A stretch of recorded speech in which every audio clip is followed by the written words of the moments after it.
Good afternoon, everyone. This is Kumar Datatran with Agile Meridian. It's been about a month since we went live, and so this is exciting to go back live again. Just been a really busy month. Today, we're going to be talking about, our topic is leaders eating last.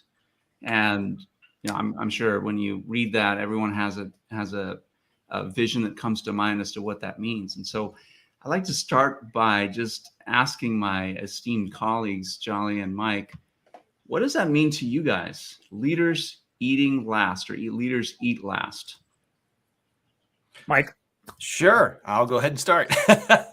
For myself, it's really about that idea of moving from being the architect and being the driver and being in the front seat, and pushing things forward or pulling things forward, and moving more towards allowing others to take that front seat, to take a front role in what they're doing, and support those individuals and those teams of people to actually be able to do what managers decades ago were always asked to do. They're still asked to do today, but the successful ones are moving farther and farther back in the vehicle and allowing more and more of their teams and their organization that they are responsible for to take a seat at the driver's take a chance at driving and moving things forward for themselves, because they're closer to the work and really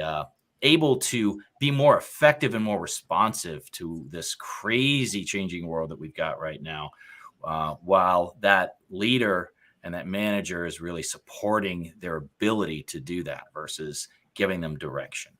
Right. Yeah. Thanks for that, Mike. I mean, when you were talking, Mike, the thing that came to my mind is a picture of a classical manager who is not just directing the work as to who is doing it, but they are also talking about how to do it, what to do, how to do it, and who is doing it. All the three that you can imagine, right? And they are normally the least equipped to do any of that. People closest to the work are the best people to make the decisions on the when, the what, and the how. And the successful managers, as you said, Mike, are figuring this out, and then they are letting their team kind of figure out the what, the when, and the who, at the same time setting that overall vision on where the team needs to be, but leaving the details to the people working with them. Yeah, those are really good points, and I agree with everything you guys said. The leader eat last. That sort of phrase is indicative of the types of behaviors that you described. What I see a lot in organizations that I'm sure you have similar experiences in, organizations I support, are managers that are really struggling with this concept of leaders that serve the team, right? It's nowhere more.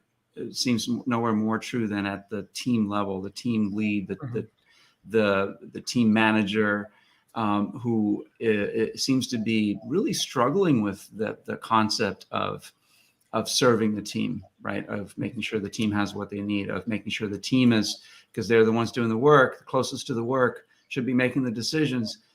Sort of empowering the team to be able to do that. In fact, it feels almost the opposite, where the manager is struggling to maintain control, right? Maintain the knowledge, if you will, of everything that the team is doing, and directing, orchestrating the work, much like you described, Jolly. That seems to be really causing a lot of, at least in my some of the clients I'm serving, a lot of friction, right? Because the teams are like, hey, we're supposed to be agile. We're supposed to be able to do these, make our own decisions. And, we're not. We're just sort of order takers. And, we've got to wait until this person tells us what to do. Right. Are you guys seeing that, Mike? Yeah, definitely. I think there's a tie-in with the the sense of self-worth to the outcomes of the work, right? Or the output. And it's interesting trying to help managers become the new leader, really thinking about you can still be tied to that work. You don't have to fear not being valuable because you're not directly hands-on in the work, or hands over the folks who are hands-on in the work. Because if the team is successful with the work, you're still going to get that same sense of value and recognition because the team was successful in producing what they are. It's just a matter of, I think there's fear involved of the fact that I won't be considered valuable. There's fear involved, and the three of us have talked about this before, that COVID kind of put a lot of wow into organizations and into leaders going, my people are doing pretty well without me around. They're finding ways to get things done without having to rely on me.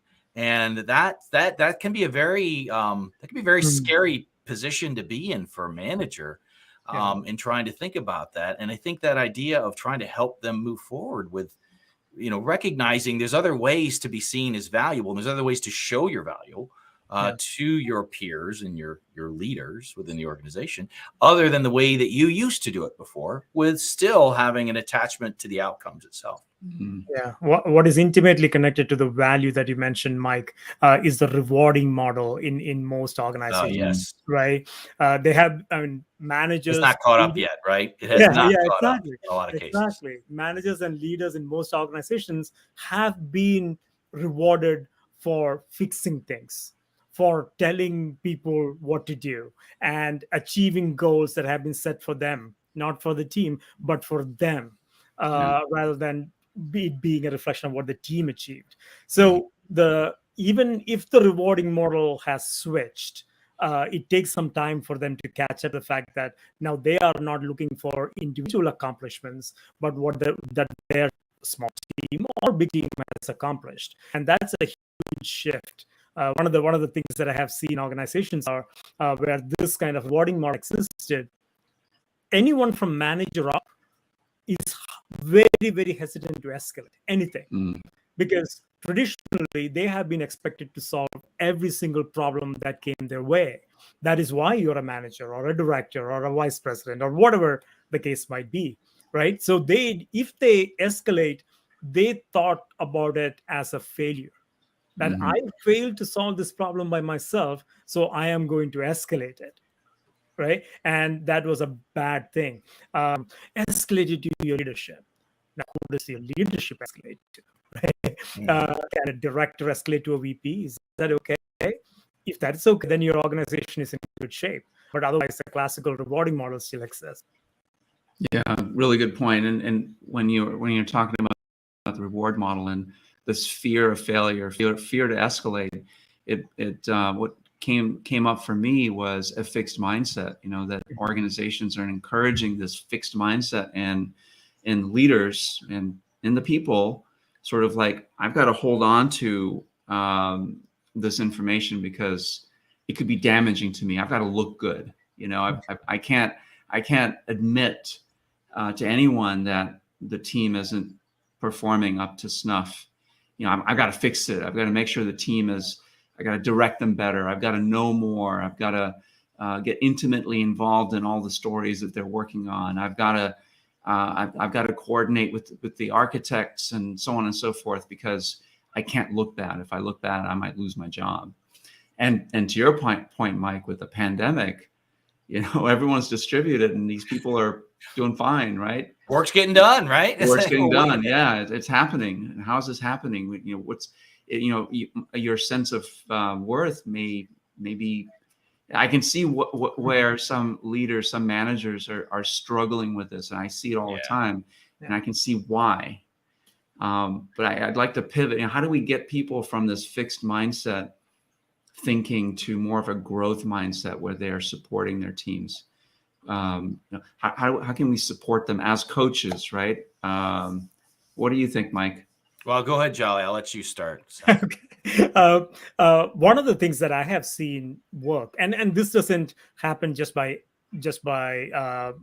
what do you call grassroots change itself, but there has to be some courageous leader who steps up to the plate, right? There has to be someone who can show the way, but also tread the middle ground of, hey, I need to know everything, but I'm also going to let the teams who are the closest to the problem make those decisions and make those pivots that they need to make.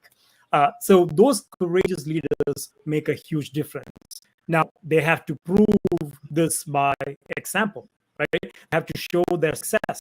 They have to evangelize that model that is working for them, not just from a results point of view, but how the teams are growing, how the individuals are growing, how new leaders are growing from within those teams. They have to show that. They have to be able to showcase it. And they have to pretty much build their brand around the organization as someone who has succeeded, not just because they knew everything, but they did pivot and have that growth mindset and let the teams and the people who are the closest to the problem make those decisions and make the day-to-day calls. Yeah, I think the three of us have seen that. Between the three of us, we've seen well over, maybe even close to 200 companies, and in these cases, the ones that when we've gone back several years later and done more work because they're ready for the next level or the next plateau, the next new thing, where we've seen those successes be sustained is where they've had those courageous leaders, where they've had those folks that have that mindset.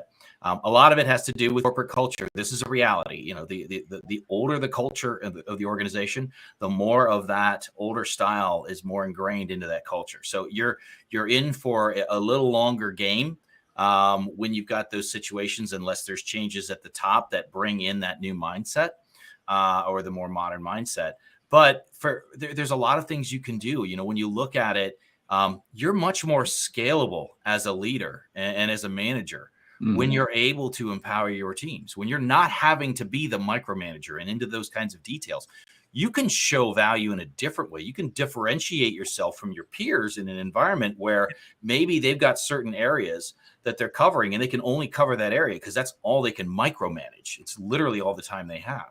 You can have a broader reach and be effective across a broader range of things and show that across your peers and show the scalability of yourself and all of your peers as leaders if you move in more of this direction. So we've helped folks in the past to do that, to become and show how much more value that they're delivering by operating in this way compared to their peers. People start to listen up when you're starting to affect time and money, and people can recognize that as value. All of a sudden, they're willing to listen to you, and you start to get a little bit of that pull that you're looking for as a change agent within your organization, as someone who's trying to bring them into the modern age. But I think you're right with that. It's like getting over that fear of the self-worth first, and making sure that you understand you are still valuable, and there's a lot of work and a lot of value you can provide. And then showing different ways to provide that value, and by scaling is one good example of being able to cover more area with your time. Yeah, I think what both of you are saying kind of reminds me of David Marquette and the book that he wrote, Turn the Ship Around, where, you know, as a submarine commander, he had to know everything about everything, right? Down to the intimate details for what the person in the engine room had to do with his work, right? And I don't remember all the details of the book, but it was really well written and obviously well received. This whole intent-based leadership model that he came up with, I think, is probably a good model for managers that are struggling with these types of feelings of self-worth, and, you know, what's my role in this agile environment, and how do I still maintain my position, my influence, if the team is empowered and can make all these decisions without me? What do I do, right? And so David Marquette, he talked a lot about this idea of intent-based leadership, that, you know, the leader doesn't make any decision. The leader merely asks the people closest to the decision, what decision would they make in a particular situation? And I think he goes as far as saying, what would I do, you know, as a leader? And relies on the people to tell him, the leader, basically, or her, what they would do. And so by doing that, you're sort of empowering them to think as if they were the leader. It's that sort of that lean Kanban approach, right? Leadership at every level, at every stage. I don't know exactly what the phrase is. Jolly and I were talking about this earlier today, which brought that to mind. And maybe that's kind of the not the secret sauce or anything, but what managers can kind of take away is that, hey, you may still have to serve your master, and you may have to serve them all the detail that they were expecting from before, but it doesn't mean that you cannot also serve your team in a new way. Yeah, right. He had his entire ship give him, when they were wanting to do something, they had to give them what they wanted to do. Obviously his intent was pretty clear amongst everyone there, but they also had to validate that they were making the decision based on good information, right? So they had to give their why. Like, well, why would you do that? Well, because of this and this and this and this and this. It's like that gives the leader everything they need to know to go, you've done your homework, you know exactly, you've got this, go do it. This is wonderful, right? And again, what is that? He's created an environment that allows for empowerment to be effective. And it takes away all that energy he had in that micromanaging. And I love the way he said it. He said, when we go up against an enemy, there's one captain making all these decisions and all these people doing this work. I said, I got 125 thinking, active people. There's no contest. We're going to beat you every time because I've got 125 brains all working at the problem when you've got one or two. And I think that's a big lesson. I know we've all used this. I've used this a lot with leaders, especially in industries where they make things that are highly critical. There's a manufacturer I work with that works and does fittings for things that go into space. Well, if it breaks, you can't go fix it.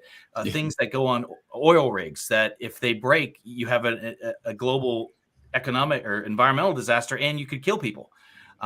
So they have this kind of risk-based culture that permeates the whole company. And it was talking to them and using this David Marquette example because he has a nuclear submarine. He could start World War III. They had to leave 6 months earlier than they normally have time to get the thing going. So it's doable. And I think finding examples like that are also a good thing to help leaders to go, all right, this is a solved problem. It is just not solved here yet. And I'm going to figure out how to make this kind of intent-based activity become part of my specific organization's operation capabilities. And then I'm going to expose that to my peers in my company in a way that's going to show the value, right? And that's exactly what he had to do, right? Because he couldn't change the Pentagon. He couldn't change the Navy. He wasn't changing the rules, but he was given a to-do, an execution plan that was really going to be hard to do it any way that they had done it conventionally. They weren't going to be able to do it successfully.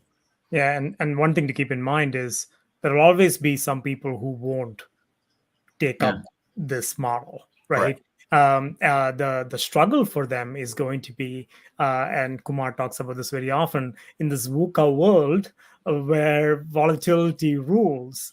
Look back at the last 2 years, that's a perfect example of it. They will find it more and more difficult to keep doing what they used to do because nobody is in front of them anymore. Either they are working 20 hours a day trying to keep up with everything that they used to do and burn themselves out and their team out, or they are going to adapt to the new way and adopt that growth mindset that lets them grow and the team grow. So this is a good time frame in our history where this is going to come to the fore very, very fast. And some people will thrive and some will perish, unfortunately. Yep. Yeah, very true. I think that, for if you are a manager and you're kind of struggling within your organization with change, right? Maybe you're going through a change, maybe the company's going through a change, and you're struggling in terms of understanding how to serve your team or how to just help yourself, right? As a leader, how do you continue to grow as a leader? I think maybe, hopefully you're watching this or will watch this and will take something away. And we do have a leadership course coming up I think it's the beginning of June. It runs for 6 weeks, and you get access to a community where you can continue for another 3 months to speak to your peers and sort of try to put some of these things to practice, right? So it's easy for us to say, hey, as a leader, as a manager, as you start to shift more to a leader, you should do X, Y, and Z. But it's not so easy, right? When you're in the thick of it and you're getting sort of these demands from your leadership saying, hey, I want these reports and you need to know all these things and so on and so forth. So it's very easy to sort of double down on command and control. When it's a lot harder. It takes a lot more courage and conviction to do what we're saying, which is, hey, trust the team, let them make the decisions. Yeah, we know it's going to take some time. They may fail. Just stick with it. And so if you're sort of in that boat, contact us and we'll be happy to help. Leadership course or not, if you just want to chat, right? It's always good to get that textual angle to it, right? And to hear and to talk about that with others that are in the same. Uh-oh. You're breaking up a little bit there, Mike. Oh, sorry. Well, anyway, we're at 22 minutes and counting. Any parting thoughts before we sign off? Just wanted to say that we are going through these same struggles, and we are trying, and sometimes it works, sometimes it doesn't. But the idea is you constantly experiment and find new ways of working together and being a leader and testing it out and see what works for you. Every individual journey is different. That's I mean, we are the three people in this call are living examples of it. So keep trying. Yeah, Awesome. Definitely get into that idea around and read up about how what's the difference between giving intent and giving instruction, right? And what that really means. And then being influenceable, right? So become more influenceable. It will help you to influence others when you become more influenceable. It's a natural progression, but it also opens you up to that flexibility that's really required to deal with this VUCA environment that is giving us changes every single day that we so love. Absolutely. Well, thanks for watching, and we will see you in a couple of weeks with our next installment of Agile Shorts. See you all later. Thanks, Sarah. Bye-bye. See you.